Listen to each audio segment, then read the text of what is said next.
እግዚአብሔር ነው። እኛ እኮ እግዚአብሔር ነው ብለን ነው የምናምነው። አብ ወልድ መንፈስ ቅዱስ፣ አብ ወልድ መንፈስ ቅዱስ። እናንተ አታምኑም አይደለ? አብ ወልድ መንፈስ ቅዱስ እግዚአብሔር ነኝ አለ። የቱ ጋር ኢየሱስ እኔ እግዚአብሔር ነኝ ብሏል? ብዙ ማስረጃ አለ፣ ብዙ በጣም። ምክንያቱም ደሜን የበላ ስጋዬን የጠጣ የዘላለም ሕይወት ያገኛል ብሎን እኛ ደግሞ ስጋውን እየቆረብን ነው። ኢየሱስ ክርስቶስ እኔ እግዚአብሔር ነኝ ብሏል ወይ ነው ጥያቄ? ቃል በቃል እኮ እግዚአብሔር ነኝ ማለት እኮ አይጠበቅበትም እኮ። አሜን ነው ጌታ ዘመንሽ ይባላል አይደለ? አምላክ መሆኑን በእኔ ያመነ የዘላለም ሕይወት ያገኛል። በእኔ ያመነ በእግዚአብሔር ያመነ ለማለት ነው። በእኔ ያመነ የሚለው እኮ እግዚአብሔር መሆኑን እየነገረን ነው። በእኔ ያመነ የዘላለም ሕይወት አለው። አይ እሺ፣ ኢየሱስ ክርስቶስ ነብይ ነው ይላል መጽሐፍ ቅዱስ። ይሄን ታምኛለሽ? አይልም። ነብይ ነው አይልም። ያ ማቴዎስ ወንጌል ምዕራፍ 20 ነብይ ነው ብላችሁ የምታምኑት እናንተ ናችሁ። ነብይ ነው ብላችሁ የምታምኑት መጽሐፍ ቅዱስ ሳይሆን እናንተ ናችሁ። እሺ፣ በማስረጃ ራስሽ መጽሐፍ ቅዱስ ይዘሻል ወይንስ እኔ ላውጣልሽ? አያውቁትም መጽሐፉን። ለዛ እኮ ነው ሆድና ጀርባ ላሳይሽ ወይንስ መጽሐፍሽ ላይ ታወጫለሽ?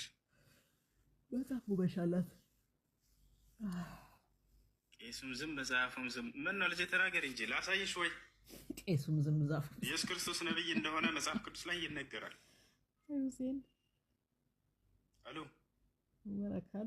ወለካሎ እሺ ነው ላሳይሽ። በቃ ችግር የለም። ወጣች እኮ ማቴዎስ ወንጌል አይ ምስኪን።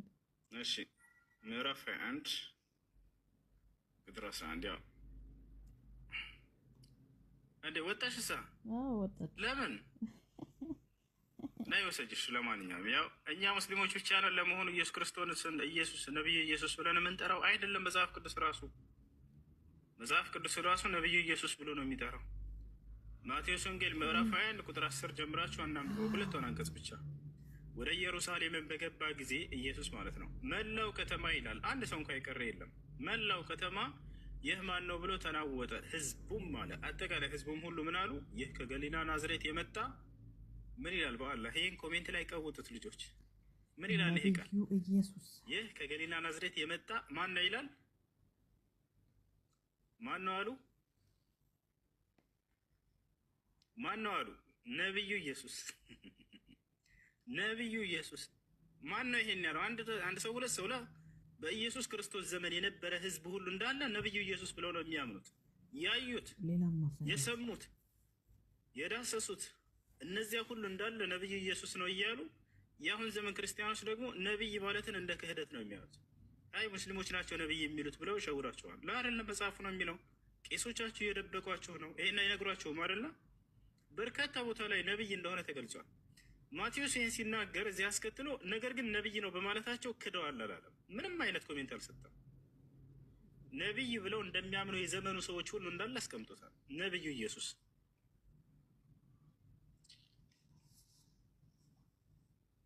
ስለዚህ ኢየሱስ ክርስቶስ ነብይ ነው። እኛ ሙስሊሞች ብቻ ሳንሆን ምንድነው መጽሐፋቸው ነው። ግን የገዛ መጽሐፋቸውን የደበቁ ያ አህለ ኪታብ ሊመ ተልቢሱነ አልሐቅ ቢልባጢል ወተክቱሙነ አልሐቅ ወአንቱም ተዕለሙን ያለው አላህ ለዚህ ነው። እውነትን እያወቃችሁ ለምን ትደብቃላችሁ ይላቸዋል። አዎ ነብይነቱን አይነግሯቸውም፣ እናውቃለን። አንድ ቄስ በአደባባይ ተነስቶ አንድ ፓስተር በአደባባይ ላይ ተነስቶ ነብዩ ኢየሱስ እንደማይል እናውቃለን። ነገር ግን መጽሐፉ ይላል ነብዩ ኢየሱስ እያለ ነው።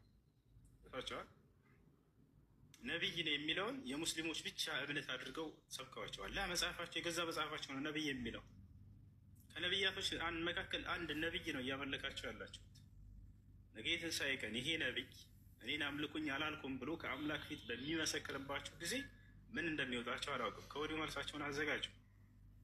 መሲሁ ከአምላኩ ፊት በሚቆም ጊዜ የትንሣኤ ቀን አንተ ነብይ ነህ እንድትመለክ እኔ ልክ ያለሁኝ ወይ ሰብክሃለሁ ያምልኩኝ ብለህ ተብሎ ይጠይቃል። ይዛ ወኢዝ ቃለ አላሁ ያ ዒሳ ብነ መርየም አአንተ ቁልተ ሊናስ ኢተኺዙኒ ወኡሚ ኢላሂን ሚን ዱኒላህ ቃለ ሱብሓነክ ማ የኩኑ ሊ አን አቁለ ማ ለይሰ ሊ ቢሐቅ ኢን ኩንቱ ቁልቱሁ ፈቀድ ዐሊምተህ ተዕለሙ ማ ፊ ነፍሲ ወላ አዕለሙ ማ ፊ ነፍሲክ ኢነከ አንተ ዐላሙል ጉዩብ ይላል።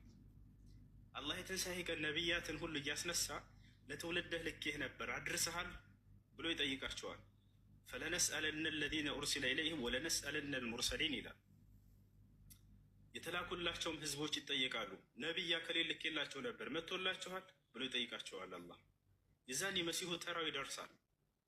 አላህ ሱብሓነሁ ወተዓላ መሲሁን ይጠራዋል። እርሱ በተለየ መልኩ ነው የሚጠየቀው። ለምን? የተመለከው ብቸኛው ነብይ እሱ ነው። እነ ኢብራሂም እነ ሙሳ ሌሎቹ እርሱ ግን ተመልኳል። ስለዚህ አላህ እሱን ይጠራውና ህዝቦቹንም ያመለኩትን ህዝቦች እንዳለ ከፊቱ ያቆማቸዋል። ወኢዝ ቃለ አላህ ያ ዒሳ ብን መርየም አአንተ ቁልተ ሊናስ ኢተኺዙኒ ወኡሚ ኢላሂን ሚን ዱኒላህ ይለዋል። አንተ ዒሳ ሆይ፣ አንተ ኢየሱስ ሆይ፣ ለመሆኑ አንተ ከእኔ ከአላህ ውጭ አንተን እንዲያመልኩ ሰዎችን ሰብከሃል ይለዋል። ቃለ ሱብሓነክ ይላል። ተመልከቱ ስርዓቱ። የአላህ ስብሓነ ወተዓላ ማንነት ነው የሚያሳስበው ከራሱ ማንነት በላይ። አይ እኔ አላልኩም ብሎ አይደለም ቢጀምረው። የሚገርማችሁ መጀመሪያ ስለ አምላኩ ይናገራል። ቃለ ሱብሓነከ አምላክ አላህ ሆይ ጥራት ይገባህ በመጀመሪያ ይላል። አንተ ማንም አጋር የለህም ብሎ ይጀምራል። ከዚያ በኋላ ምን ይላል? ማ የኩኑ ሊ አን አቁለ ማ ለይሰ ሊ ቢሐቅ፣ ለእኔ የማይገባኝን መለኮትን እንድመለክ በፍጹም እኔ ለሞግት አይቻለኝም ይላል። አላደረኩም ይሄን ይላል። ኢን ኩንቱ ቁልቱሁ ፈቀድ ዐሊምተህ፣ ብየውም ከሆነ በእርግጥም አወቅከው ይላል። ተዕለሙ ማ ፊ ነፍሲ ወላ አዕለሙ ማ ፊ ነፍሲክ፣ በእኔ ውስጥ ያለውን ሁሉ አንተ ታውቃለህ፣ በአንተ ውስጥ ያለውን ግን ላውቅ አይቻለኝም ይላል። ኢነከ አንተ ዐላሙል ጉዩብ፣ አንተ የሩቅንና ድብቅ ነገራትን ሁሉ የምታውቅ የሆንክ አምላክ ነህና ይላል። ከዚያ ወደ ህዝቦቹ ይዞራል። ማ ቁልቱ ለሁም ኢላ ማ አመርተኒ ቢህ ይላቸዋል። አንተ እንድናገራቸው እንዳደርስላቸው ያዘዝከኝን ቃል እንጂ ሌላ ላልኳቸውም በፍጹም ይላል። አንተ የሚያዘዝከኝ ለእነዚህ ሰዎች እንዳደርስላቸው እኔ አዕቡዱላህ ረቢ ወረበኩም፣ የእኔንም ጌታ እናንተንም ጌታ የሆነውን አላህን ተገዙ የሚል ቃል ብቻ ነው ያደረስኳቸው ብሎ ይመሰክራል። ይሄ ነው ወኢነ አላህ ረቢ ወረብኩም ፈዕቡዱህ፣ የኔም የእናንተም ጌታ አላህ ነው እርሱም በብቸኝነት ተገዙ ነው ያለው። አዎ በርካታ ተአምራትን አድርገዋል። ያ ግን የመለኮትነት ባህሪ አይደለም። አዎ በድንግልና ተወልዷል፣ ማንም ወንድ ማርያምን ሳይገናኛት፣ ይሄ የመለኮትነት ባህሪ አይደለም። አዎ ወደ ሰማይ አርጓል፣ ይሄ ማረግ ግን የመለኮትነት ባህሪ አይደለም። እንደው በዛ ከተባለ ትልቅ ልታደርጉት የምትችለው ከሌሎች የተለዩ ነገራቶችን አድርጓል ነው ከነቢያቶች። በቃ ችግር የለውም። ከነቢያት ልታስበልጡት ትችላላችሁ እንደ ራሳችሁ ግንዛቤ። ማን ነቢይ ያለ እንዲህ ያደረገ ብላችሁ ሰው አወዳድሮ እንዴት ነው ስለዚህ አምላክ ነው ወደሚለው ድምዳሜ የሚሄደው? እሺ ማን ነቢይ እንዲህ ያደረጋለ ይሏቸዋል፣ እንዲህ አይነት ስራዎችን እያነሱ። ችግር የለውም። እሺ የለም እና ምን ይሁን ምን ይጠበስ? እሺ ከነቢያቶች በላይ ነው አድርጉት፣ ችግር የለውም። እሺ ነገር ግን ወደ መለኮት ለምን ከፍ ይደረጋል? ሰውና ሰው አወዳድረ እኔ ነቢዩ መሐመድ ሰለላሁ ዐለይሂ ወሰለም የሰሩትን ስራ አንስቼ ይህን ስራ ማን የሰራለ ብዬ ጠይቅህና የለም ከተባለ ስለዚህ አምላክ ናቸው አያስኬድም። እንደዚህ በቃ ከነዚህ ነቢያቶች ተሻለ ነው አለቀ። ሌላ ነገር አይደለም። ፍጡር የፈለገ ነገር ቢሆን ወደ ፈጣሪነት ከፍ አይልም። ጽድቁ ለራሱ ነው፣ ይጸድቃል፣ ከፍ ይላል፣ አለቀ። ሲቀጥል የሚያደርጋቸውን ስራዎች ሁሉ የአምላኩ እንደሆነ ተናግሯል። ከአምላክ የሆኑ ብዙ ስራዎችን አሳየኋችሁ፣ ስለ የትኛው ትወግሩኛላችሁ ብሎ ተናገረ። ቷቸዋል በአምላክ መንፈስ አጋንንትን አስወጣለሁኝ አለ። ይህ ነው ተአምራቱንም ሲያደርግለት የነበረው አምላኩ እንደሆነ ራሱ ተማሪዎች ይናገራል። የሐዋርያት ሥራ ምዕራፍ 2 ቁጥር 22 ላይ ምን ይላል? ጴጥሮስ ራሱ ሲናገር አዩሃ ሪጃል ልእስራኤልዩ እስመዑ ሃዚህ ልአቅዋል የሱዕ ናስሪ ረጅሉን ቀድ ተበርሀነ ለኩም ምን ቅበል ላህ ቢቁዋትን ወዐጃኢብን ወአያት ሰነዐሃ አላሁ ቢየዲህ ይላል። እናንተ የእስራኤል ሰዎች ሆይ ይህችን ንግግሬን ስሙ አለ ጴጥሮስ። የእስራኤል ሰዎች አለ፣ ሌላ ሰው ኢትዮጵያውያን አላለም። ለእስራኤል ነው የተላከው። ይሄን ስለሚያውቁ ነው ለእስራኤል ሰዎች ብለው ትኩረት አድርገው የሚናገሩት። እናንተ የእስራኤል ሰዎች ሆይ አለ ይህችን ንግግሬን ስሙ። የናዝሬቱ ኢየሱስ ማለት እግዚአብሔር በእርሱ በኩል ድንቅና ተአምርን ያደረገለት ለእናንተ የተገለጠ ሰው ነበር አለ። በቃ ፍጹም ሰው ፍጹም አምላክ ነበር አላለም። ላ ሰው ነበር አለ። መቼ ነው ይህን ቃል እየተናገረ ያለው? ክርስቶስ ካረገ በኋላ። አይ በምድር ላይ ያለ ነው ሰው የተባለው እንዳትል አድርገውም ራሱ ሰው እያሉ ነው የጠሩት። ለማን? ለእናንተ የተገለጠ ነው ተባለ። ማናቸው? እነሱ እስራኤላውያን ብሎ ጀመረው። ቃሉን ሲጀምር ለእስራኤል የተላከ ብለው ነው ሐዋርያቶች የገለጹት። ማን? እነዚህ ስራዎች የተአምራቶቹ የኃይሎቹ ሁሉ ባለቤት ጥቅልል አድርጎ አላህ ነው የሰራው ብሎ ገለጸ። ሰነዐሃ አላሁ ቢየዲህ ይታቸዋል። ነገር ግን በመሲሁ በኩል ብለው ተናገሩ ሐዋርያቶች። አምላክ በነቢያቱ በኩል ድንቅና ተአምርን ያደርግ ነበር። ያ ነው፣ ሌላ ነገር የለውም። አላህ ይህዲኩም። አስተውሉ። የፈለገ ነገር ቢያደርጉ ያ የመለኮትነት ባህሪ አይደለም። አይሸውዷቸው። ክርስቶስ እኮ ሙታንን ያስነስተዋል፣ ስለዚህ አምላክ ነው ይሏቸዋል። ሙታንን ማስነሳት የአምላክነት መገለጫ አይደለም፣ የነቢይነት መገለጫ ነው። ከእርሱ ከክርስቶስ በፊት እነ ሕዝቅኤል ሙታንን አስነስተዋል። ሕዝቅኤል አንድ ሰው ሁለት ሰው እንዳይመስላቸው ያስነሳው አንድ ህዝብ ነው ያስነሳው። እንዳለ ሙተው የነበሩ አጥንታቸው የበሰበሱ እንዳው ክርስቶስ እንዳውም ትንሽ ቀን የሆነውን አካል ነው ያስነሳው አይደለ አላዛር። እነዚህ ሕዝቅኤል በስብሰው አጥንታቸው የተሰባበረ እንዳለ አመድ የሆኑ ሰዎችን አስነስቷቸዋል። ሕዝቅኤል ለመጽሐፍ ቅዱስ አንድ ሰው አይደለም ሁለት ሰው አይደለም አንድ ህዝብ ወታደር ነው ያስነሳው። እና ይህ የነብይነት መገለጫ እንጂ የመለኮትነት ወይንም የአምላክነት መገለጫ አይደለም በፍጹም። ገብታችኋል? ልክ እንደ ኦርቶዶክሶች በእናንተም 10 ትእዛዛቶች አሉ አይደለ? እናንተ እስልምና ውስጥ ላይ እንደ ኦርቶዶክሶች ሳይሆን ኦርቶዶክስ አዲስ ኪዳን ላይ እንዲህ ብሎ ሂሳብ የለም። ያ በሙሴ ህግ ላይ ነው ያለው። ችግር የለውም። 10ቱ ትእዛዝ አሉ በእኛ። በቃ ከ10ቱ ትእዛዛት ውስጥ አንደኛው አታመንዝር ነው አይደል? ይሰማል አይደለ? ይሰማል። ስለዚህ ከእናንተ ኡስታዞች ሲያስተምሩ አንድ ሰው አመነዘረ እንደው ሰዓት እንዳልገለብህ አመነዘረ ለማለት አልጋ ቤት ገብቶ ብታየው በአንድ ምስክር በሁለት ምስክር በሶስት ምስክር አይበቃም። አራተኛ ምስክር እንትን ካላለ ይህ አመነዘረ አይባልም የሚል አስተምሮት ሰምቻለሁ ከእናንተ ኡስታዞች ማለት ነው። ስለዚህ ይህን አመንዝራን የሚደግፍ አይሆንም ወይ? በአንድ ሰው እንትን ከተመሰከረ ለምን አይበቃም? እስከ 4 መሄድ ለምን አስፈለገ? አንደኛው ጥያቄ ማለት ነው። ሁለተኛ ጥያቄ ደግሞ ማለት ነው ልቀጥል? አዳምጥ መልሱንና ወደ ቀጣይ ትሄዳለህ። እሺ፣ ይህ የዝሙትን ማበረታታት አይሆንም ወይ ነው። በመጀመሪያ እስላም በጣም አጸያፊ ከተባሉ ኃጢአቶች እንደሆነ እስልምና ቁርአን በሐዲስ የሚያስተምራል። አዳምጥ። ገብቶሃል? ዝሙትን ማበረታታት ማለት ምን ማለት እንደሆነ ተምረህ ትሄዳለህ ኢንሻአላህ። አንደኛ እሱ የመጀመሪያ ጠየቀው ላይ ምንድን ነው? በአንድ ሰው ላይ ባልዋለበት ውሏል ብለን እንዳንቀጥበት የተደነገገ እንደውም ትልቅ የሆነ ህግና ጥንቃቄ ነው። አንድ ሰው ከሜዳ ተነስቶ ሄዶ ሲገባየውና የሆነች ሴት ጋር ዝሙት ሰርተዋል ቢል ምን ትላላችሁ? ለጀማ በቃ ለምን ሲባል ክላስ አብረው ገብተዋል። ስለዚህ ዝሙት ሰርተዋል። ይሄንን አይምሮ ይቀበለዋል? ላ ይሆንበት እሱ ገብቷል። የግዴታ ምስክር መኖር እንዳለበት ያንን እያረጋገጠ ነው አላህ ሱብሓነሁ ወተዓላ። እንዳውም በሰዎች ላይ ባልዋሉበት ውለዋል ብለው ሰዎች እንዳይናገሩ የሚያስጠነቅቅ የሰውን ክብርን የጠበቀ የሆነ ህግና ስርዓት ነው ምስክሮች እንደዚህ መብዛታቸው። ይሄ ነው ከኢስላም ያለው አንጻር። ስለ ዝሙት ምን ይላል እስልምና? ለመሆኑ ዝሙትን አበረታታል ወይ ወደሚለው እንምጣ። አላህ ሱብሓነሁ ወተዓላ በቁርአን ላይ ምን ይላል? ወላ ተቅረቡ ዚና ኢነሁ ካነ ፋሒሸተን ወሳአ ሰቢላ ይላል። ዝሙትን አትቅረቡ። ምን ታደርጉታል? ወላ ተቅረቡ ዚና፣ ዝሙትን አትቅረቡ። ኢነሁ ካነ ፋሒሸተን ወሳአ ሰቢላ፣ እርሱ አጸያፊ ስራና እንዲሁም መንገዱ የከፋ ነው አለ።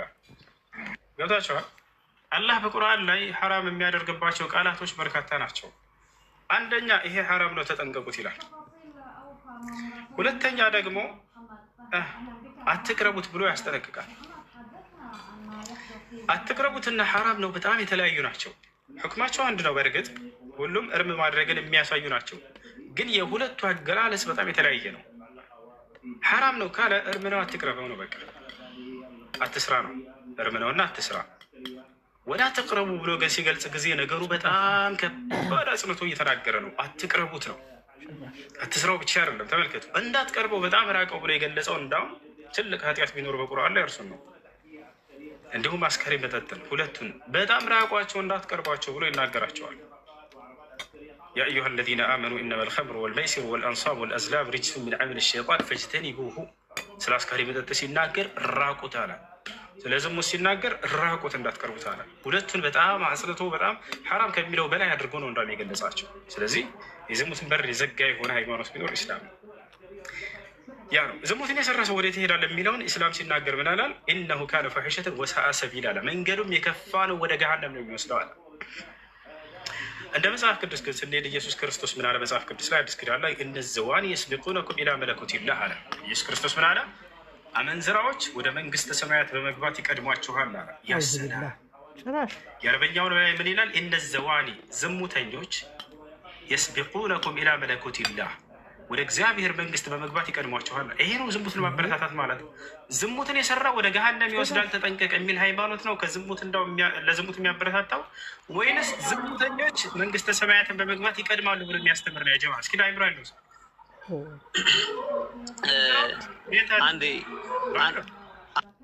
አንዴ አመንዝራዎች ወደ መንግስተ ሰማያት በመግባት ይቀድሟቸዋል። አንደኛ ይሄ ነው። አንድ ባክ የሚወጣ አድርገ አንደኛ ይሄ ነው። ሁለተኛ እግዚአብሔር ራሱ ዝሙትን ያሰራል። ማስረጃ ልስጣችሁ። ማበረታታት ብቻ አይደለም፣ ላይ ያሰራል። ምድር ላይ ያሰርተዋል። መጽሐፍ ቅዱስ ላይ ላሳያችሁ ነው ማስረጃ። ዳዊት የሚባል ነብይ ያለ መጽሐፍ ቅዱስ ላይ ክርስቲያኖች፣ ዳዊት ምን ያደርጋል ከተባለ የኦሪዮን ሚስት ሻወር ስትወስድ አያት። ማነች ብሎ አስጠየቀች። የኦሪዮ ሚስት ነች አሉት። እንግዲያውንስ አስመጧት አለ። አስጠራት። የእግዚአብሔር ነብይ ነው። ተመልከቱ። እቤቷ አስገባትና ከዛ ተገናኛት፣ አስረገዛት፣ አስጠነሳት። ከዚያ ባሏን አስገደለው። ታሪኩን ታውቃላችሁ። አሁን ስለ ዳዊት ላወራ ፈልጌ አይደለም። እግዚአብሔር ግን እንዴት እንደቀጣው ተመልከቱ። ዳዊትን ምን አለው? ዳዊት ሆይ ክፉ ነገር አድርገሃልና እኔም በቤት ውስጥ ክፉ ነገር አስነሳብሃለሁ። አንተ የኦሪዮ ሚስት በድብቅ ተገናኝተሃላታልና እኔ ደግሞ አለው እግዚአብሔር የአንተን ሚስቶች ለአንተ ቅርብ ዘመድህ ለሌላ ሰው አሳልፌ እሰጥብሃለሁኝ፣ ከእነርሱም ጋር እንዲተኛ አደርግብሃለሁኝ አለው። አንተ ይህን በስውር አድርገዋል፣ እኔ ደግሞ በገሃድ አደርገዋለሁ በእስራኤል ሕዝብ ሁሉ ፊት አለው። እግዚአብሔር ምን አደረገ? የዳዊትን ንጹህ ሚስቶች ምንም የዳዊትን ኃጢአት የሌሉበት ያላገዙ ያልሰሙ ንጹሖችን ምን አደረጋቸው? ለሌላ ሰው ሰጣቸውና እንዲገናኛቸው አደረገ። ዝም ታሰራባቸው። ማስረጃ ላሳየ። አንድ ጊዜ አውጥቼ የት አድርግ ሚዮት አድርገው ማስረጃ ላሳያችሁ። እግዚአብሔር ዝሙት እንዳሰራ ማርፋችሁ ቁጭ በሉ።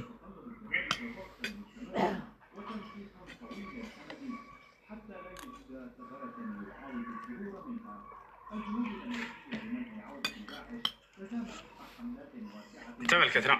እግዚአብሔር እንዲህ ይላል፣ እነሆ በቤትህ ክፉ ነገር አስነሳብሃለሁኝ፣ ሚስቶችህንም አለ በዓይንህ ፊት እወስዳለሁኝ አለ እግዚአብሔር። ከዚያስ ምን ሊያስደርጋቸው? ለዘመድህም እሰጣቸዋለሁ። ከዚያስ በዚችም ፀሐይ ዓይን ፊት ከሚስቶችህ ጋር ይተኛል። አላሁ አክበር። ለምን? አንተ ይህን በስውር አድርገኸዋል፣ እኔ ግን ይህን በእስራኤል ሁሉ ፊትና በፀሐይ ፊት አድርገዋለሁ። በአደባባይ ለዚያውም ያጀማ አንተ በድብቅ የኦሪዮ ሚስት ተገናኝተሃል፣ በድብቅ ይህን በስውር አድርገሃል። እኔ ግን በገሃድ የአንተን ሚስቶች ወስጄ ለሌላ ሰው ሰጣቸዋለሁኝ፣ ያ ሰውም ከአንተ ሚስቶች ጋር ይተኛል። እግዚአብሔር ተመልከቱ፣ ንጹሐን ሴቶች እንደዚያው በሴቶች ላይ የተሰራ ትልቅ ግፍ ቢኖር እዚህ ዓለም ላይ ይሄ ነው። ለምን ክርስቲያን ሆንክ አንተ? እኔ ክርስቲያን አይደለሁም። እና ምንድን ነህ? ክርስቲያን አይደለሁም እኔ።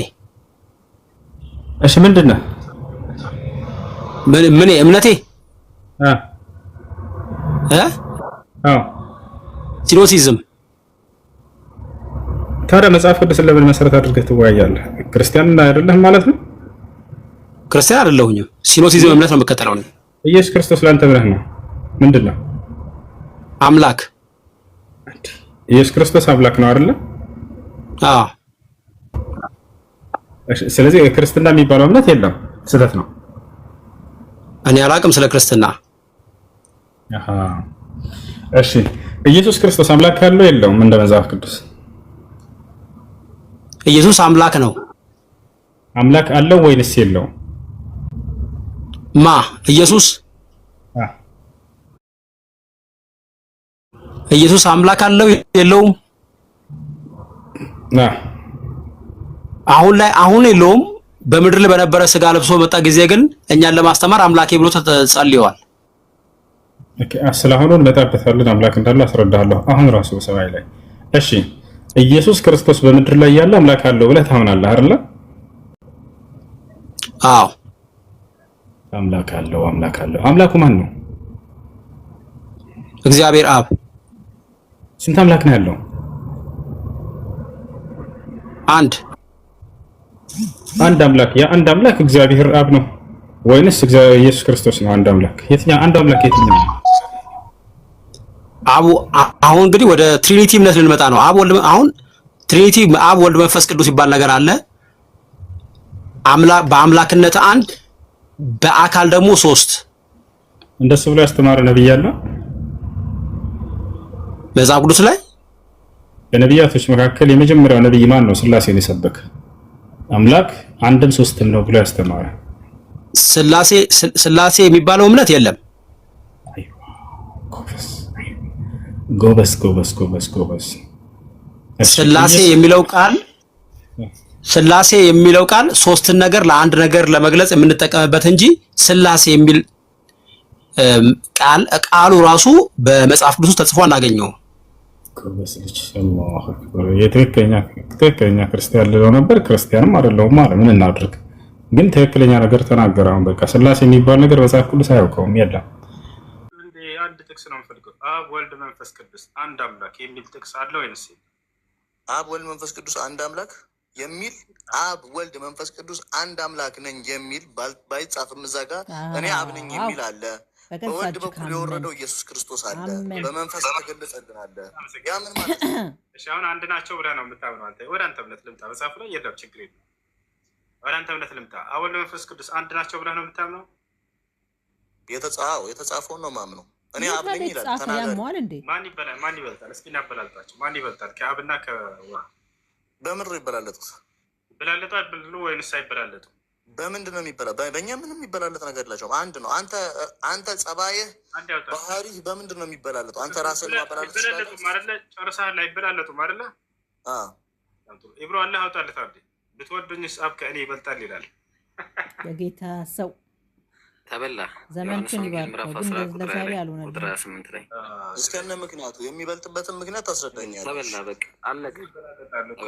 ኧረ አብዱልከሪምም ተበልቶ እኮ ነው ሚዩት ያደረገው። ኧረ በቃ ይኸው ሚዩት አድርጌ አብዱልከሪም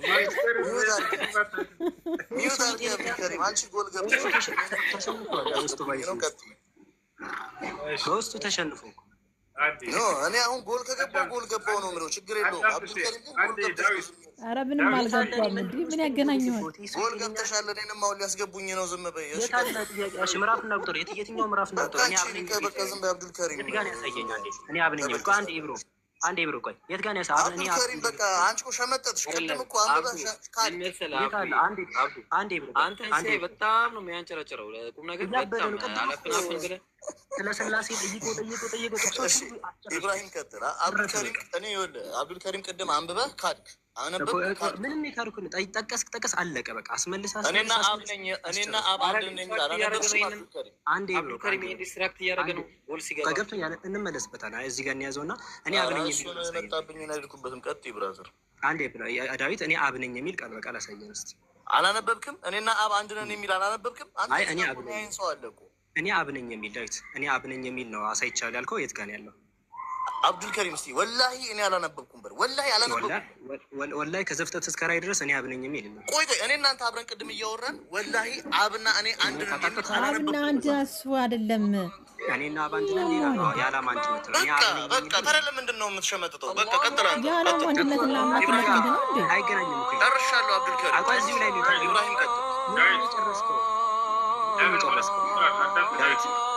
ኢብራሂም ቀጥል። እኔ ከአብዱልከሪም ጋር በቃ አለ እኮ አንብቤያለሁ አለ። እስካሁን ሲከራከር የነበረው ምንም አይገናኝም። እሱ እናንተ የምታወራው ኢየሱስ አብ ነው የሚል ነገር አንዴ ምን አልክ ቅድም? እኔ አብ ነኝ የሚል ቃል አንብበሃል ብለህ ተናገርክ አይደል? እኔና አብ አንድ ነን ይላል። ተናጋሪው ደግሞ አምላክ እግዚአብሔር ይሰማ ነበር። ለምን ሀሳብን ትቀይራለህ? እኔ አብ ነኝ ያለበትን ቅድም አስነብቤሃለሁ ስትለው ነበር አይደል? አዎ። እና እኔ አብ ነኝ የሚል ቃል አለ ወይ እያለህ ነው አንተ። መልሰህ ምን አለ? እኔና አብ አንድ ነን የሚል ነው አለ ያለው አልክ። ከዚያ በኋላ ፖለቲካ ትሰራለህ። ይሄ ጥሩ አይደለም ነው እያልኩት ያለሁት። አብዱልከሪም ያነበበው እኔና ተናጋሪው አምላክ እግዚአብሔር ነው። የተጻፈው ደግሞ እኔና አብ አንድ ነን የሚል ነው። እሱን አንብቦ አላነበብኩም አለ። አሁን ወላሂ በስሎ ደግሞ አንተ ያልከው እንደዛ አይደለም። ምን አለህም? እኔና አብ አንድ ነን የሚል ቃል አላነበብኩም አላለህም። እስካሁን ስንከራከር የነበረው ምንድን ነው ታዲያ? ሀሱ በምንድን ነው ስንከራከር ያለ እያልከው ነው አይደለ? አይ አላልክም። እስካሁን ስንከራከር የነበረው ዳዊት ምዕራፍና ቁጥሩ ስንት ነው? ምዕራፍና ቁጥሩ ስንት ነው? አንብበሃል። ደግሜ ያላነብልህም እንትና ቀጥል። ምዕራፍና ቁጥሩ ስንት? አይደለም አንብበው አይደለም ያልኩህ። ምዕራፍና ቁጥሩ ስንት ነው? አንብበኳል። ዲስትራክት አታድርግ። አሁን ቀጥልልኝ። ምዕራፍና ቁጥሩ ስንት ነው? ዮሐንስ ላይ አንብበኳል ወንድም። ምዕራፍና ቁጥሩ ስንት ነው? ለምን ታደርገኛለህ? አንብበኳል። እንትና ቀጥልልኝ። ኢየሱስ እዛ ክፍል ላይ ከማጋ እያወራ ነው። በቃ አንብበሃል፣ ሚዩት አድርገህ በቃ ይኸው ሚዩት አደርጋለሁ። የለም ነው በቃ አሁን ሚዩት አድርገህ በቃ ዳዊት ይበቃል። ከዚህ በላይ አሁን ወደዚህኛው እንመለስ። ዮሐንስ ወንጌል ምዕራፍ 14 ቁጥር 28 ጋር እንመለስ። እዚህም ጋር ጨርሰት ይላል ማለት ነው። አብ ይበልጠኛል ይላል ኢየሱስ። ከፍ አድርጎ ስልኩን ትንሽ ብራዘር። አብ ይበልጠኛል ይላል እዚህ ላይ። ከፍ አድርጎና ሙሉን አንብብልኝ። እሷን ብቻ ነጥላታ ገና በህልም እመጣለሁ ዛሬ። ከፍ አድርጎና ሙሉን አንብብ። 3 መስመር አታንብብልኝ። 3 ዛሬ በቃ እኔ እያየህ ነው የምትውለው። 3 ቀን ነው የምመጣው ህልም ላይ። እኔ ሄዳለሁ ከሚለው አንብበው ሙሉን። እኔ ሄዳለሁ ወደ እናንተም እመጣለሁ። የምትወዱኝ ስትሆኑ ከኔ አብ ይበልጣል አለ። ማና ማንም ይባላል። እኔ ሄዳለሁ የሚለው ማን ነው? እሱንም ተናጋሪው ማን እንደሆነ አታውቅም ዳዊት? እኮ እየጠየኩ እኔማ ስለማቅ ነው የምጠይቅ። እኔ ሄዳለሁ ወደ እናንተ እመጣለሁ ያለው ማን እንደሆነ ታውቃለህ? ማን ነው የሚናገረው? ወልድ። ምክንያቱም ወልድ ማለት ደግሞ ኢየሱስ ክርስቶስ የተወለደው ነው። ኢየሱስ ማን ይበልጠኛል አለ? አብ፣ እግዚአብሔር አባቱ አብ ከእኔ ይበልጣል። ስለዚህ ይበላለጣሉ ማለት ነው አይደል? ከእኔ ይበልጣል። ወልድ ነው የሚበላለጠው። መቼ ነው? ቅድም አይበላለጥም ብለህ ነበር እኮ። ሄዳለሁ ያለው መች ነው? ምድር ላይ ያለ ወዮ አለ መዝሙር ያለ አብና ወልድ እንደሚበላለጡ ኢየሱስ ተናግሯል። አዎ ምድር ላይ ያለ ኢየሱስ ክርስቶስ ልክ እንዳንተ ሰው ነው እያልኩ። ሰማይ ላይ ያለ ለኢየሱስ አብ አምላኩ አይደለም? አባቱ ነው እንጂ አባቱ ነው። እሺ አሁን ላይ ለኢየሱስ አብ አምላኩ ነው ወይስ አይደለም ዳዊት? መቼ? አሁን ላይ 3 ባህሪ ያላቸው አብ፣ ወልድ፣ መንፈስ ቅዱስ አባቱ ነው። እስካሁን አይዞህ አለቅህም። አሁን አብ አምላኩ ነው ወይስ አይደለም? አሁን ሰማይ ላይ ከሄደ በኋላ ኢየሱስ አባቱ ነው አምላኩ ነው ወይስ አይደለም? አምላኩማ አንድ እግዚአብሔር ነው። 3ቱ አሁን ላይ ለኢየሱስ አብዱልከሪም ይኸውልህ ስለ ስላሴ ካልተማርክ ብትጠይቀኝ ባስረዳ አይገባህም። አልገባህም አንተ ራስህ። አንዴ በሰማይ ላይ አሁን ኢየሱስ አምላኩ ነው፣ አብ ለኢየሱስ አምላኩ ነው እየነገርኩህ። ይኸውልህ 3ቱ በባህሪ ነው የሚለያዩት እንጂ አንድ አምላክ ናቸው። አምላክ የሚባል ነገር የለም። አንድ አምላክ የእሱ አምላክ። አሁን ለኢየሱስ በሰማይ ላይ አብ አምላኩ ነው ወይስ አይደለም? አሁን ላይ ለኢየሱስ ሰማይ ላይ ሆኖ አብ አምላኩ ነው ወይስ አይደለም? ኦኬ አሁን አንተ የምትለው ኢየሱስ አለ፣ እግዚአብሔር አለ፣ ሁለቱ የተለያዩ ናቸው ነው የምትለኝ? አባትና ልጅ ሰማይ ላይ አንድ ጥያቄ መልስ ነው። አሁን ሰማይ ላይ ለኢየሱስ አብ አምላኩ ነው ወይስ አይደለም? አሁን ሰማይ ላይ አብ አምላኩ ነው ለእግዚአብሔር። ለኢየሱስ ክርስቶስ አብ አባቱ ነው። አምላኩ ነው ወይስ አይደለም? አምላኩ አንድ ነው። ማንም የእሱ አምላክ የለም። የኢየሱስ ክርስቶስ አምላክ የለም። አሁን ሰማይ ላይ ለኢየሱስ አምላክ የለውም? የለውም። አንድ አምላክ ነው። አዎ አለው ወይስ የለውም? ፕሊዝ ዳዊት ምንም እንትና ይሄ በደንብ ተምረህ ነው ዛሬ የምትወጣው እኮ። አስረዳው እኮ ነው። ይኸውልህ በባህሪ ይለያያሉ 3ቱ እንጂ አንድ አምላክ ናቸው። አንተ ደግሞ ልታሳየኝ ሰማይ ላይ አሳየኝ። ዳዊት አንዴ ተረጋጋ፣ መልስልህ መጀመሪያ። ኢየሱስ አሁን በዚህ ሰዓት ሰማይ ላይ ሆኖ አብ አምላኩ ነው ወይስ አይደለም? አዎ አምላኩ ነው ወይም አይደለም በለን። የኢየሱስ ክርስቶስ እኔ ላስረዳ አታስረዳ፣ መልስ። እንደዚህ ነው። እሺ ገና ህልም ላይ እንመጣብሃለን። እያስረዳሁህ ነው። ኧረ መልስልን። አምላኩ አይደለም፣ አምላክ አንድ ነው። አሁን አምላኩ አይደለም ብሎናል። ጨርስ። ሚዩት አድርግ በቃ። አምላኩ አይደለም ብሎናል። ሚዩት አድርግ። ኢየሱስ ራእይ ላይ ተናግሯል። ባይዘው ኢየሱስ ይኸው ራእይ ላይ ድል የነሳው ክፈተው አንብብለት። ይኸው እዚህ ላይ ራእይ ላይ በላከው ላይ ድል የነሳው በአምላኬ መቅደስ አምድ እንዲሆን አደርገዋለሁ ማለት ኢየሱስ ተናግሯል። በአምላኬ መቅደስ ላይ ማለት አምላክ እንዳለው ተናግሯል። ኢንድ ኦፍ ስቶሪ። አሁንም ለኢየሱስ አብ አምላኩ ነው። አሁንም የታለ እንደዛ የሚል ድል የነሳው በአምላኬ መቅደስ? ከፍ አድርገው ለአንብበው፣ አንብበው። ይኸው ራእይ ላይ ኢየሱስ ነው እየተናገረ። አንብበው፣ ሙሉን አንብበው። እሺ ሙሉን እስከ ይኸው የፍጡር ነው እስከሚለው ዘፍጥረት 43 እኮ ይኸው አምላኬ አለ እኮ። ይኸው ድል በነሳው በአምላኬ ክፈትለት። ራእይ 12 አምላኬ የሚለው ማን እንደሆነ ትነግረናለህ። ሙሉን አንብበው። እሺ ሙሉን ነው የምናነብልህ። በቃ አንብበው። ኧረ ቆይ ተረጋጋ። ይኸው እዚህ ላይ እነሆ በቶሎ እመጣለሁ አለ ቁጥር 11 ላይ። ማነው የሚያወራው እዚህ ላይ? ዳዊት የቅድሙን ያልኩሽ ወንድሜ፣ የቅድሙን የመለስከውን ራእይ ላይ ይኸው ራእይ ላይ ራሱ የቅድሙን የመለስከውን ሙሉን አንብበው። ጤና የለውም። በመጽሐፍ ቅዱስ ተከፈተልህ እኮ ነው ዳዊት፣ የትም አታመልጥም። እዚህ ላይ ራሱ ነው ዳዊት ራሱ እኮ ነው ያመዋል ነው ማንበብ የምትፈልገው። የቅድሙን ሙሉን አንብበው። የሰውዬ ድል የነሳው በአምላኬ መቅደስ ያው ራሱ ነው። እሺ ራሱ ነው። ካላወቅ አላውቅም በል ከቁጥር 11 እንጀምርና ተናጋሪው ምን አለ? እነሆ ቶሎ ብዬ በቶሎ እመጣለሁ አለ። ማን ነው የሚናገረው? ዳዊትዬ ራእይ ላይ ማን ነው በቶሎ የሚመጣው? ኢየሱስ። ከዛ ቀጠላ ድል የነሳው በአምላኬ መቅደስ አምድ እንዲሆን አደርገዋለሁ፣ ወደፊትም ከዚያ አይወጣም።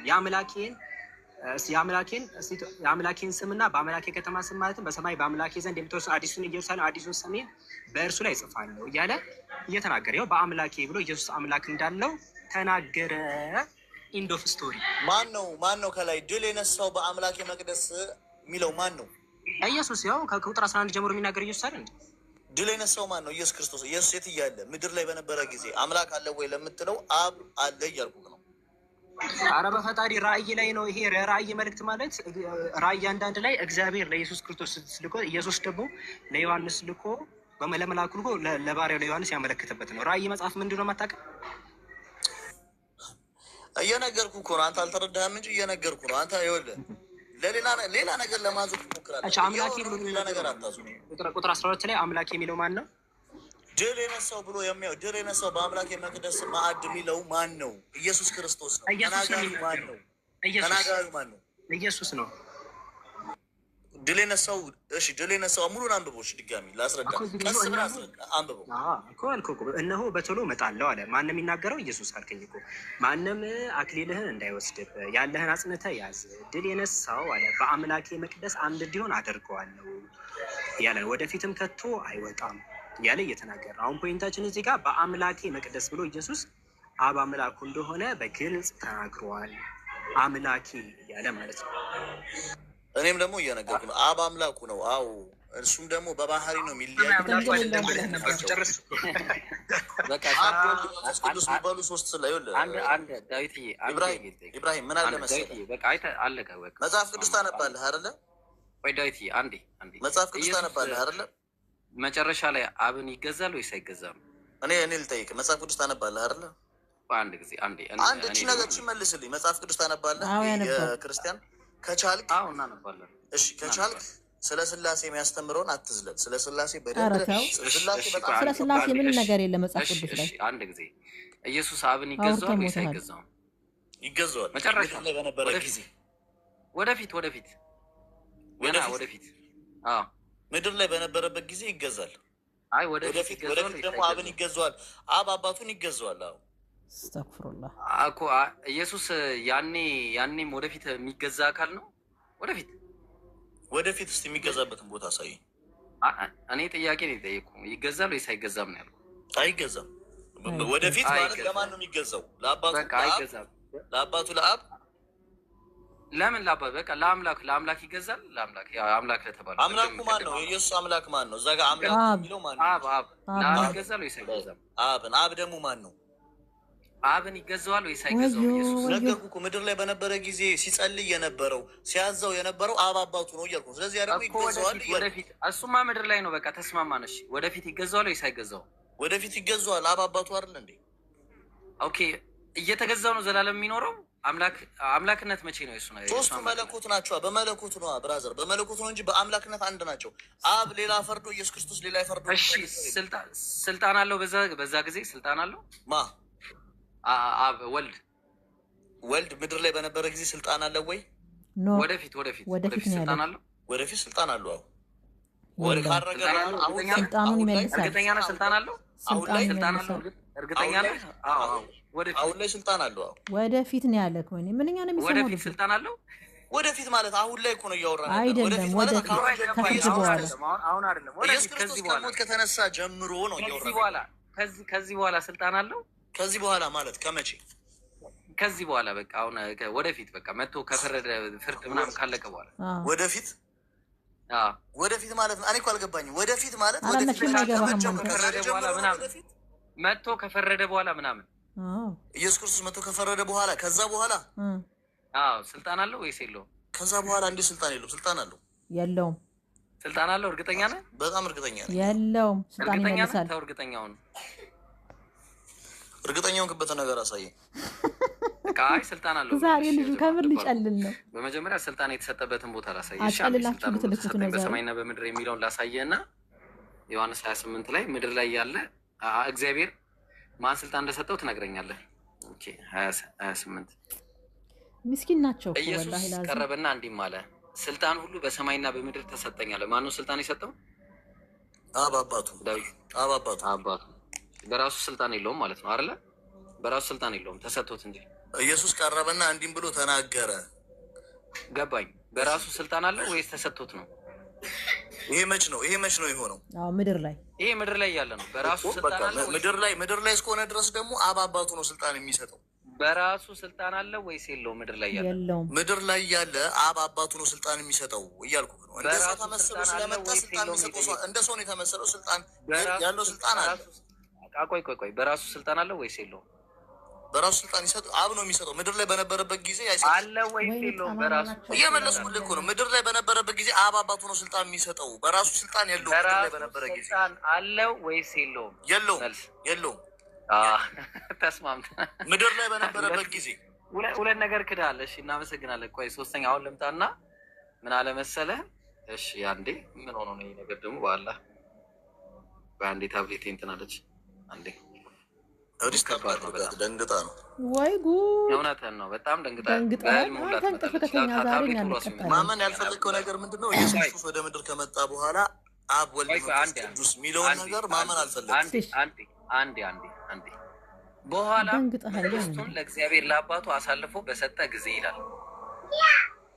መንግስቱን አሳልፎ በሰጠ ጊዜ መንግስቱ እንዳለ ይሰጣል። አሳልፎ ለማን ነው የሚሰጠው? ለእግዚአብሔር አባቱ። ስለዚህ ስልጣን የለውም። የተሰጠው ስልጣን ሁሉ ይሻራል። አለቅነትም ሁሉ ስልጣን ሁሉ ኃይልም ሁሉ በሻረ ጊዜ ይላል። ስልጣን፣ አለቅነት፣ ኃይል ሁሉ ይሻራል ወይስ አይሻርም?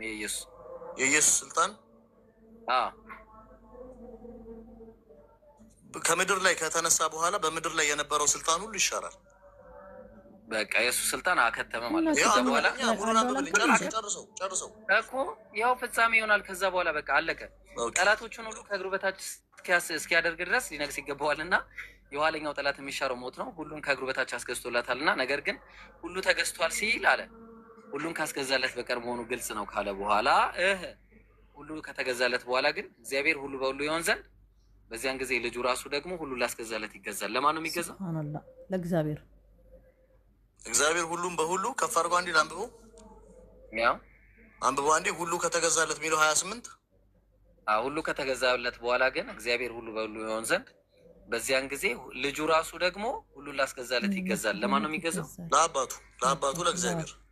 በቃ የሚገዛ ማን ነው የሚገዛው? ኢየሱስ። ማን ነው የሚገዛው? ማን ነው የሚገዛው? ማን ነው? ቆይ እኔ በጠይቀህ መልስልኝ። ማን ነው የሚገዛው? ልጁ ማን ነው? ኢየሱስ ክርስቶስ። ምድር ላይ በነበረ ጊዜ ለአምላኩ ይገዛ ነበር። ምድር ላይ አይደለም፣ ከምድር በኋላ ነው። ምድር ላይ እሱ ብቻ መገዛቱ ብቻ ገረመ። ምድር ላይ በነበረ ጊዜ ስማ፣ ቆይ ስለ ምድር አይደለም። ዳዊት ተረጋጋ። ስለ ምድር አይደለም ያወራው። ዳዊት ይሰማል? ተረጋጋ። ይሄ ክፍል ስለ ምድር አይደለም ያወራው። እስከ ላይ ጀምረ ይወስድ ምድር ላይ ያለ ከፍርድ በኋላ ነው። እዚህ ጋር ስልጣኑ ባለቀ ሰዓት እኮ ነው የሚለው። ምድር ላይ ስቲል ስልጣኑ ምድር ላይ በነበረ ጊዜ ስልጣኑ ያልቃል ያጀማ እንጂ ስልጣኑ ያልቃል ያጀማ። ሰማኝ፣ ቆይ ሰማ። ሁሉ በተገዛለት በኋላ ግን እግዚአብሔር ሁሉን ይኸውልህ፣ አንብበው እዚህ ጋር። ከዚያም ልጁ ደግሞ በአምላኩ ይገዛል የሚለው ስልጣኑ ያልቃል። በቃ አይ ተስማማ። ይሄ እኮ ስለ ምድር አይደለም የሚያወራው። ምን ነው ያልቃል? ተስማምተናል። ይገዛል። በቃ ኧረ ተስማማ። በቃ ገባህ? አብጋሪ ምድር ላይ ከፍርድ በኋላ ነው። በቃ ሁሉ ነገር ከተከተመለት በኋላ ተንበርክኮ ይጸልይለት ነበረ። ይሄን ታምናለህ? በቃ ታዲያ አንተ ገና ነህ፣ ከምር ገና ነህ። ታዲያ የሚገዛ አምላክ ምን ያደርግልናል? ምድር ላይ በነበረበት ጊዜ አባቱ ላይ ተንበርክኮ ይጸልይለት። ይሄን እኮ እየነገርኩህ ነው። አንተ ይሄ ምድር አይደለም እየነገርኩህ ነው። ወይ ምን ነው? አሁን ዳዊት አሁን እኛ ምንም ኢየሱስ አምላክ ነው የሚል ነገር ምንም አላገኘንም እስካሁን ድረስ። እና እስቲ አንድ ጥቅስ ስጠን መጀመሪያ። ኢየሱስ አምላክ ነው የሚለው ያስተማረበት ክፍል አለ? እስቲ ይመስገን አንብበው እስቲ እንስማው። አዎ እንስማው። በጣም ነው ደስ የሚለኝ። እናውጣውና እናንብበው። አንብበው ሰው ይስማው። አዎ ይስማው። ኧረ ደስ ይለኛል። እኔ እርማት ሁላ ካስፈለገ ይተረማል። የታባቱ ራእዩን እናያለን። ስለማን እንደሚያወራ እናየዋለን። ተረጋግተን። ታላቅ ምልክት በሰማይ ታየ። ፀሐይን ተጎናጽፋ ጨረቃ ከእግሮቿ በታች ያላት በራሷ ላይ የ12 ከዋክብት አክሊል የሆነላት ሴት አንድ ሴት ነበረች አለ። እርሷም ጸንሳ ነበረ፣ ምጥ ተይዛ ልትወልድ ተጨንቃ ጮኸች። ሌላ ምልክት በሰማይ ታየ። ኖ ታላቅ ቀይ ዘንዶ 7 ራሶችና 10 ቀንዶች ነበሩት፣ በራሶቹም ላይ 7 ዘውዶች ነበሩ። ጅራቱም የሰማይ ከዋክብት ይዞ እየሳበ ወደ ምድር ጣላቸው። ዘንዶ ሴቲቱን በወለደች ጊዜ ሕፃኗን እንዲበላ ልትወልድ ባላት ፊት ቆመ። አሕዛብም ሁሉ በብረት በትር ይገዛቸው ዘንድ ያለው ወንድ ልጅ ወለደች። ልጇም ወደ እግዚአብሔርና ወደ ዙፋኑ ተነጠቀ። ሴቲቱም 1260 ቀን በዚያ እንዲገቡባት በእግዚአብሔር ተዘጋጅቶላት ወደ ነበረ ስፍራ ወደ በረሃ ሸሸች። በሰማይም ሰልፍ ሆነ። ሚካኤልና መላእክቱ ዘንዶን ተዋጉ። ዘንዶም ከመላእክቱ ጋር ተዋጋ፣ አልቻላቸውም። ከዚያ ወዲህ በሰማይ ስፍራ አልተገኘላቸውም። ዓለም ሁሉ የሚያስተው ዲያብሎስ ሰይጣን የሚባለው ታላቁ ዘንዶ እርሱ የቀደመው እባብ ተጣለ፣ ወደ ምድርም ተጣለ። መላእክትም ከሱ ጋር ተጣሉ። ታላቅ ድምፅ በሰማይ ሰማው እንዲህም ሲል፣ አሁን የአምላካችን ማዳንና ኃይል መንግስትም የክርስቶስም ደግሞ ስልጣን ሆነ። ቀንና ሌሊትም በአምላካችን ፊት የሚከሳቸው የወንድሞቻችን ከሳሽ ተጥሏልና እነርሱ ከበጉ ደም የተነሳ ከምስክራቸው ቃል የተነሳ ድል ነሱት፣ ነፍሳቸውን እስከ ሞት ድረስ አልወደዱ። ስለዚህ ሰማይና በውስጡ የምታድሩ ሆይ ደስ ይበላችሁ፣ ለምድርና ለባህር ግን ወዮላቸው። ዲያብሎስ ጥቂት ዘመን እንዳላውቆ በታላቅ ቁጣ ወደ እናንተ ወርዷልና። ዘንዶም ወደ ምድር እንደተጣለ ባየ ጊዜ ወንድ ልጅ የወለደችውን ሴት አሳደዳት። ከእባቡም ፊት ርቃ አንድ ዘመናት የዘመናት እኩሌታ ወደ ስፍራ ወደ በረሃ እንድትበር ለሴቲቱ 2 የታላቅ ንስር ክብር ተሰጣት።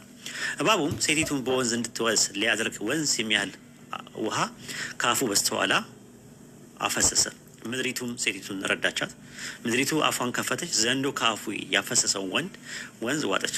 ዘንዶ አለ እዚህ ጋር ነው እንግዲህ ያዝልኝ። በሴቲቱ ላይ ተቆጥቶ የእግዚአብሔር ትእዛዝ የሚጠብቁትን የኢየሱስ ምስክር ያላቸውን ከዘሯ የቀሩትን ሊዋጋ ሄደ፣ በባሕር አሸዋ ላይ ቆመ ይላል።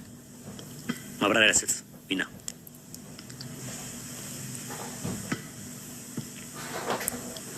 ቢና አለ ተመለስ።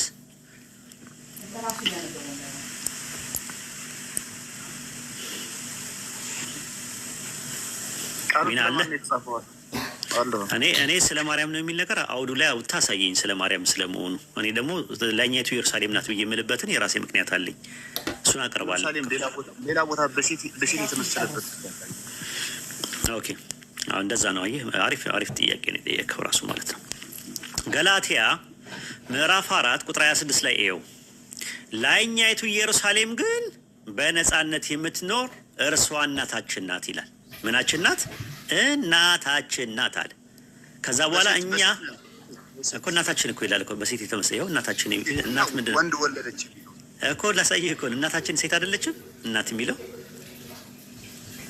እርሷ የሚለው ምንድን ነው? ሴት አይደለም? የሴት አንቀጽ አይደለም? አይደለም ዊና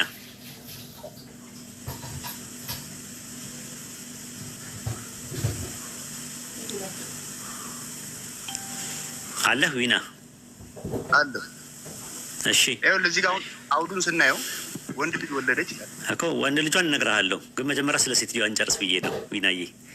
በራሷም ደግሞ 12 አክሊል ነበራት ይላል እኮ። እንጨርሳለን፣ እሱንም እንጨርሳለን። ግን ሴትዮዋ መጀመሪያ አይደንቲቲዋን ገላትያ ምዕራፍ 4 ቁጥር 26 ላይ ላይኛይቱ ኢየሩሳሌም በነፃነት የምትኖር እርሷም ላይ ናት ያለችው።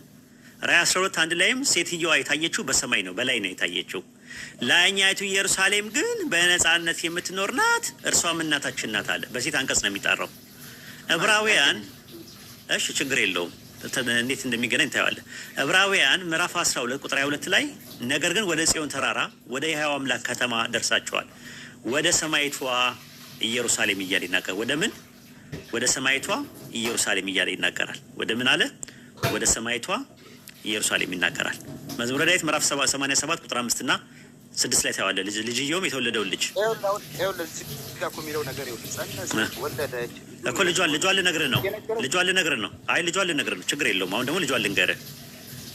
ለመጽሐፍ ቅዱስ ተውለት ራሱ መዝሙረ ዳዊት ምዕራፍ 87 ቁጥር 5 እና 6 ላይ ያሲንን በትልቁ ላደረገው ነው። ያሲን ክፈትልኝ ባይብል። መዝሙረ ዳዊት ምዕራፍ 87 ቁጥር 5 እና 6 ላይ መዝሙረ ዳዊት ምዕራፍ 87 ቁጥር 5 እና 6 ላይ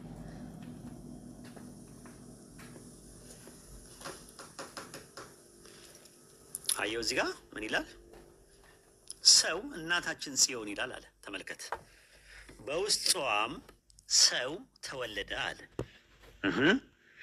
እርሱ ራሱ ልዑል መሰረታት ካለ በኋላ ቁጥር 6 ላይ ያህዌ በውስጧ ለተወለዱት አለቆች በመጽሐፍ ይነግራቸዋል። ለተወለዱት አለቆቿ ይላል፣ በመጽሐፍ ይነግራቸዋል።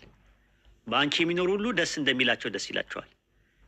ከዛ ምን ይላል ራሱ ወደ ላይ ቁጥር 4 ላይ ሰውነታችን እሺ ቁጥር 4 ላይ የሚያውቁ ረዓብና ባቢሎን አስባቸዋለሁ። እነሆ ፍልስጤማውያን ጢሮስም የኢትዮጵያ ሕዝብም እነዚያ በዚያ ምን አሉ ይላል። ዊና ምን ይላል? በዚያ ምን አሉ ይላል። አንዴ ጨርስልኝ፣ አንዴ ይችን ጨርስልኝ። በዚያ ምን አሉ ይላል። ችግር የለውም። ቆይ እኮ ማን ማርያም እነዚህ ወላለች? እስቲ ይኸው እነማን ተወለዱ ይላል እዛ ጋር። እስቲ ይኸው እንደ ራእይ 12 ቁጥር 1 ግን የተገለጸ ነገር እዚህ ጋር የለም ይላል አለ። ቆይ ልነግርህ ነው። ሰው እናታችን ይኸውልህ፣ ቆይ እኛም እኮ ቤተክርስቲያን እናታችን እንዳታለን። አዎ፣ ግን ቆይ በእነዚያ ቆይ አንዴ እናትና ልጅን መጀመሪያ እና እነዚያ በዚያ ምን አሉ ይላል። አንብበው እስቲ አንድ ጊዜ ዊናዬ። የሚያውቁኝ ረሃብና ባቢሎንን አስባቸዋለሁ። እነሆ ፍልስጤማውያን ጢሮስም የኢትዮጵያ ሕዝብ እነማን ናቸው በዛ የተወለዱት?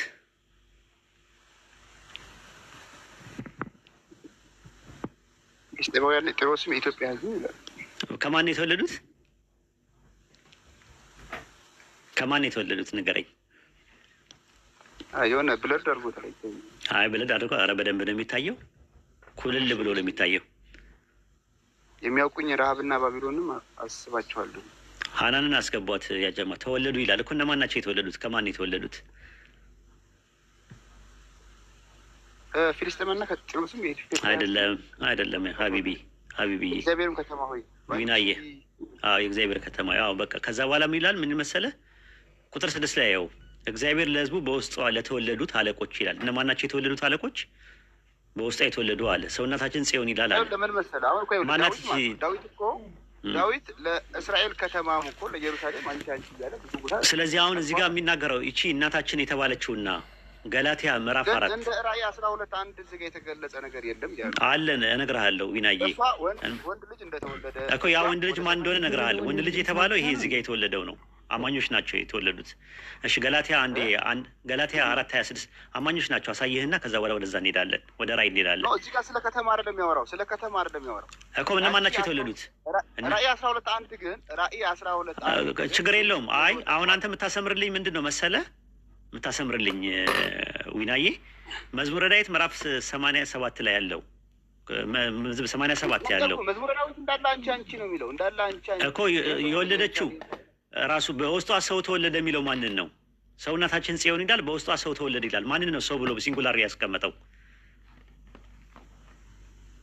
አውዱ እዚህ ጋር አሁን ለድንግል ማርያም ይሰራል ነው። አይ በውስጧ ሰው ተወለደና በውስጧ ለተወለዱ አለቆች የተባሉት እነማን ናቸው? ሰው የተባለው በውስጧ የተወለዱ አለቆች ብሎ ነው ያስቀመጠው። በውስጧ የተወለዱ አለቆች እነማን ናቸው? እስራኤላውያን ናቸው እነዚህ።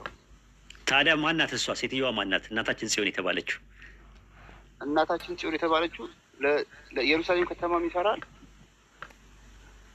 እሺ ወደ ገላትያ እንሂድ። ገላትያ ምዕራፍ 4 ቁጥር 26 ላይ እንመጣና ወደ ራእይ እንገባለን። ችግር የለው። እዛ ጋር ይኸውልህ ምን ይላል መሰለህ? ላይኛይቱ ኢየሩሳሌም ግን በነፃነት የምትኖር እርሷ እናታችን ናት። አንቺ የማትወልጂ መካን ደስ ይበልሽ፣ አንቺ አመጠሽ የማታውቂ እልል በይ ጩይ፣ ባል ካላት ይልቅ የብቸኛይቱ ልጆች በዝተዋልና ተብሎ ተጽፏል። እኛ ወንድሞች ሆይ እንደ ይስሐቅ የተስፋ ቃል ልጆች ነን። ነገር ግን እንደ ስጋ የተወለደው እንደ መንፈስ የተወለደው በዚያን ጊዜ እንዳሳደደው ዛሬም እንዲሁ ነን። ነገር ግን መጽሐፍ ምን ይላል? የባሪያይቱ ልጅ ከጨዋይቱ ልጅ ጋር አይወርስምና የባሪያይቱ ልጅን አውጣት። ስለዚህ ወንድሞች ሆይ የጨዋይቱ ልጆች ነን። ላይኛይቱ ኢየሩሳሌም ልጆች አላት፣ አንድ ልጅ አላት የወለደችው፣ አሕዛብን ሁሉ በበረት በትር የሚገዛ አንድ ልጅ አላት። ያ ልጅ ራእይ ላይ ያለው ልጅ ይሄ ልጅ ነው የምልህ። ከዛ ራእይ ዮሐንስ ምዕራፍ 12 ላይ ገባ። እዛው ላይ አሁን የነበርክበት እኮ ወደ እሷ ልንመለስ ነው ሀሳቡ። አሁን ጀነራል ኦቨርቪው ካገኘኸው ወደዚህ ትመጣለህ ማለት ነው። ወደ ራእይ ዮሐንስ ትገባለህ። ራእይ ዮሐንስ ምዕራፍ 12 ላይ ግባ፣ ቁጥር 17 ላይ ይኸው አንድ ጀምረህ እንደገና እኮ አነበብ ነው። ቅድም ማዛግ እንዳይሆንብኝ ዊናዬ። እሺ ካልክ እሺ፣ እንደው እኔን ልታሰቃየኝ ካልሆነ በስተቀር ከእንደገና እናንብበው። እሺ እየተከታተለን ነው። ታላቅ ምልክት በሰማይ ታየ፣ ፀሐይን ተጎናጽፋ ጨረቃ ከእግሮቿ በታች ያላት በራሷ ላይ የ12 ከዋክብት አክሊል የሆነላት አንድ ሴት ነበረች። እርሷም እኮ ልነግርህ እኮ ነው። አንድ ሴት ማለት ላይኛይቱ ኢየሩሳሌም እናታችን የተባለችው ናት። አንድ ሴት የተባለችው እንቀጥላለን እና አንብበው አንዴ። ሴት አልተባለች ተብላለች ራሷ። አንቺ አላት እንጂ ዳዊትም ሲዘምርላት እንደዚህ አንዲት ሴት ነበረች አላለ። ሚስቴ ብላ ይላታል በፈጣሪ እኮ አላሳይ ብላ ይችላል። ሚስቴ ይላታል። ሴት ትባላለች ራሷ። አሳያለሁ ከፈለክ ማለት ነው። ላሳይህ ሴት አንድ ሴት የሚለውን ላሳይህ። ሌላ ቦታ ላይ ላሳይህ አንድ ሴት የሚለውን ላሳይህ ከፈለክ። ይሄ አውድ በአጠቃላይ ስለዚህ ማለት ነው። እናንብበው። እሺ አይ ቆይ ችግር የለውም። እርሷ ጸንሳ ነበር፣ ምጥ ተይዛ ልትወልድ ተጨንቃጮች። ሌላ ምልክት በሰማይ ታየ። ታላቅ ቀይ ዘንዶ 7 ራሶችና 10 ቀንዶች ነበሩት። በራሱ ላይ 7 ዘውዶች ነበሩ። ጅራቱም የሰማይ ከዋክብት ሲሶ እየሳበ ወደ ምድር ጣላቸው። ዘንዶ ሴቲቱ በወለደች ጊዜ ሕፃኑ እንዲበላ ልትወልድ ባላት ፊት ቆመ። አሕዛብን ሁሉ በብረት በትር ይገዛ ዘንድ ያለውን ወንድ ልጅን ወለደች። ልጇም ወደ እግዚአብሔር ወደ ዙፋኑ ተነጠቀ። ሴቲቱም 260 ቀን በዚያ እንዲገቡበት በእግዚአብሔር ተዘጋጅቶላት ወደ ነበረ ወደ በረሃ ሸሸች። በሰማይ ሰልፍ ሆነ። ሚካኤልና መላክ ቆይ ኧረ አንዴ አንብቤ ልጨርስ እኮ ዊናዬ ኢንተራፕት እያደረከኝ ነው። አሁን ገብቷል። ወደ በረሃ ሸሸች። መጀመሪያ እናንብበው እኮ ስላልክ እኮ ነው እንጂ ማብራሪያ